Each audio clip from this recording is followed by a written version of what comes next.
like and subscribe.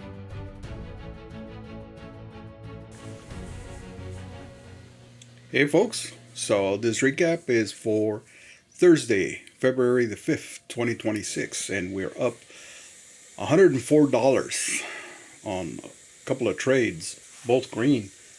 So we made up for yesterday, and we started with TEAD, about 1,000 shares at 79 cents, and then sold them at 81, and then the last 399 a little lower at 80 cents. Stock didn't pick up after this. It did go back to 70 cents, but never to 80. And then the second trade was AIM. And that one we bought 1,000 shares around $1.54. And we exited at 162 and 163. Like a, 8-cent gain. And so for the month, we've recovered. We're now up $20. And yeah, that Wednesday really hurts, that loss, but we've recovered with $20 on the week, and we have an opportunity to do better. We'll see tomorrow. My trade might not. Wait for next week. So we started right off the bat, and this trades, of course, had already happened on TEAD, going in at 79 cents and scaled out at 81. And we made $19.59. And this was a strange one. It just showed up on the scanners. Zendu is where I heard it. And I went and looked at it, and it was still below the upper band of VWAP. And I said, you know what? Let's take an opportunity. And we jumped in and we got it. And I've been doing okay in these short penny stocks. But yesterday I failed miserably. So today we sort of picked it up. We were a little bit more cognizant of that fact, and we reorganized our screen so you can see it's a little bit more fluid. Then AIM, and it's around 5:52, 8 minutes to 6 a.m. on the West Coast. And this one had already moved up quite a bit. I sort of ignored it at first, and then I said, well, okay. I clicked on it, and I was hesitant. I thought that this one is already up at the upper band, and it had an issue, but I sort of looked at it, and I said, you know what? This is going to go up. And what convinced me was the numbers of buyers, and you see there that there's 30,000 sellers and they're getting taken out. And of course, for the $0.50, that's what we're waiting for. And when you see that active trader window jump like that, all of a sudden it just solidifies what's happening. Now there was a little pullback here, so we had to watch it and wait. As a matter of fact, I thought I had enough cash for 1,000 shares, but I looked at the wrong number. I only had enough for 800. So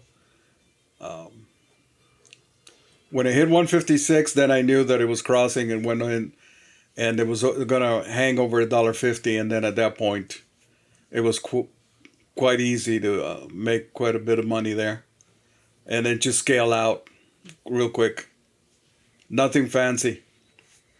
Just don't hold it for that long. 85 plus 19. It's a nice win. We recovered from yesterday, and we can put the word doubt to shame.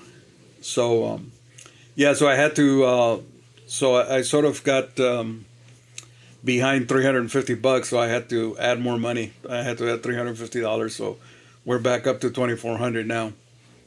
But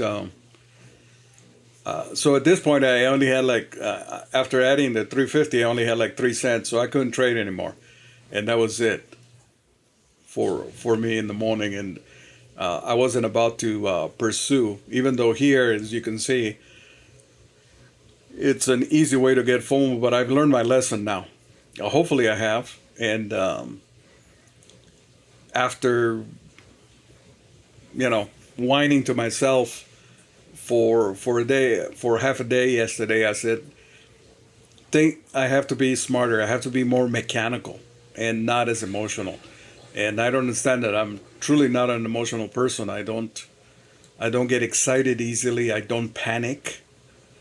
Uh, but yet, when I'm in front of the screen, I guess it's because you're hoarding money. It's different. So yesterday, after trading and after making that mistake, I got onto the simulator, and I started practicing. And what I wasn't practicing wasn't about making money or the amount of money, as much as it was about focusing on what I'm doing wrong. So, number one, buying at the top, looking for the top of the breakout. That's, I think, is a mistake, uh, especially for this market. Maybe in another market where the stocks are going up, or what I've heard from what was happening during or after, shortly after COVID, was that it was working. You threw money at any stock and they were all moving.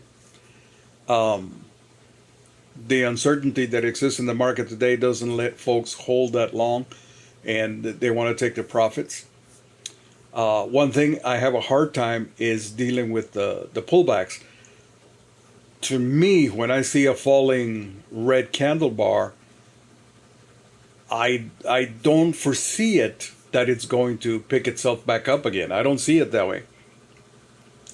I see a jackknife. I see it going down, and I figure it's going down. And the times that I am in a trade and I'm holding it is because, well, maybe there's something to what folks are doing.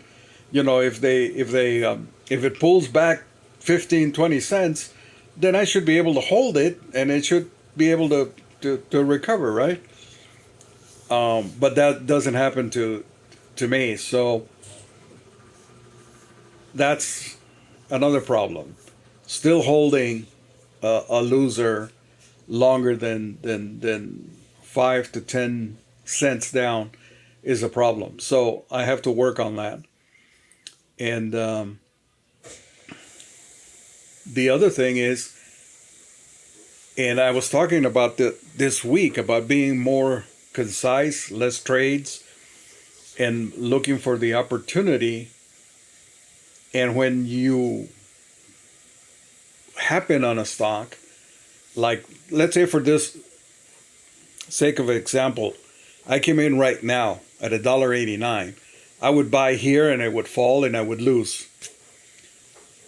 If this does happen, I have to just let it go. I can't trade. I either wait for it to fall 50% and then try to get in, and if it's strong enough, it'll pick itself up again and it'll make some money. Or I wait for it to fall 100% and then say, see, I made the right decision. Or if it goes, let's say at 190, I thought this stock AIM had a possibility of 250, and I thought about holding it. I said, this has an open sky to 250, so I think I'll hold it at least to 220. And I'm glad I didn't, because as you can see there was a few more cents to be had, but nothing serious. And after this, it sold off. So both this one and the other one sold off, and they crashed badly. So there was no sense in keeping it. Now, there were other stocks that were out there and that were showing a little bit of momentum.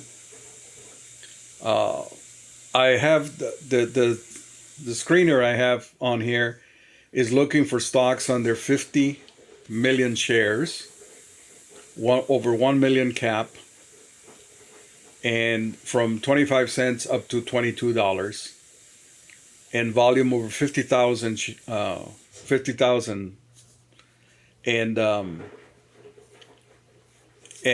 then we have that special wall spike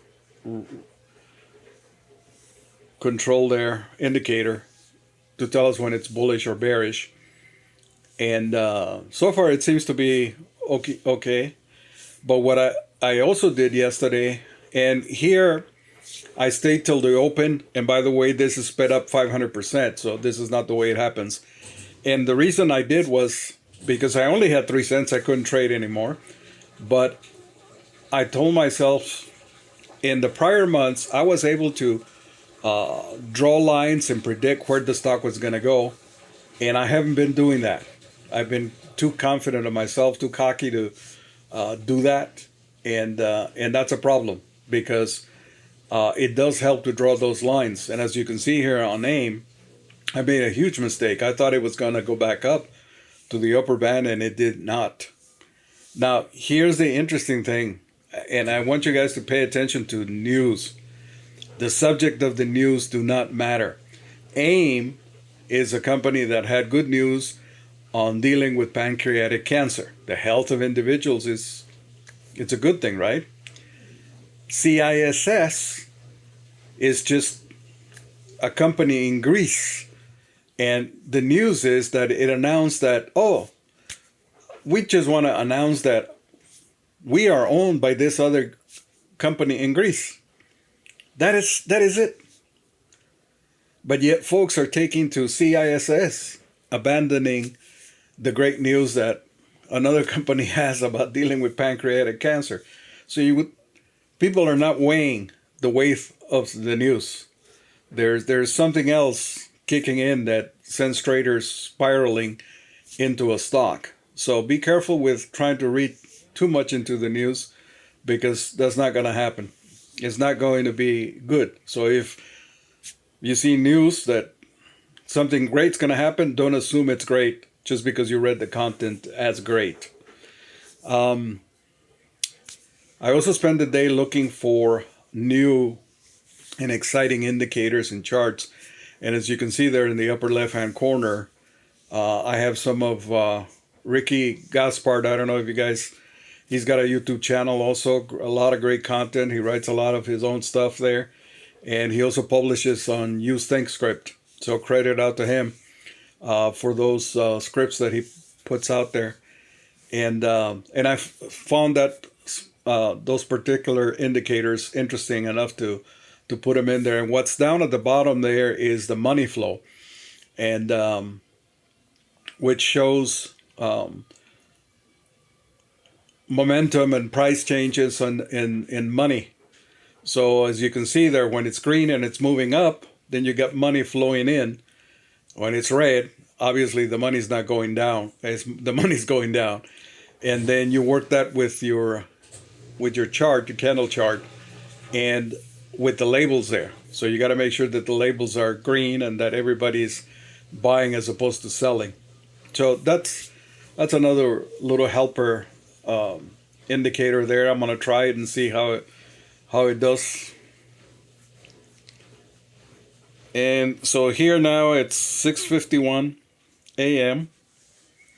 and LIMN is also picking up, but you notice that I drew that line up there, and that resistance is so heavy that it can't make it. And the big surprise was Kelly B, obviously. Kelly Services. I've heard of them for years out here in Southern California. They provide job placements. So you fill out an application, you sign up with them, and they'll place you wherever, depending what you do. You know, I did IT for many years, and that's what they do, place IT or warehouse or whatever. And I found it funny that the stock went ballistic, and I don't see the reason why. It's just things that we can't figure out. You got one company trying to work on pancreatic cancer cures, another one saying, hey, this person over here, this other company happens to be our owner, and you got this one with no big news, and that's the one that goes up to $109. And of course, quickly people realize that they need to crash it down. So small caps are in, mid caps and large caps are out.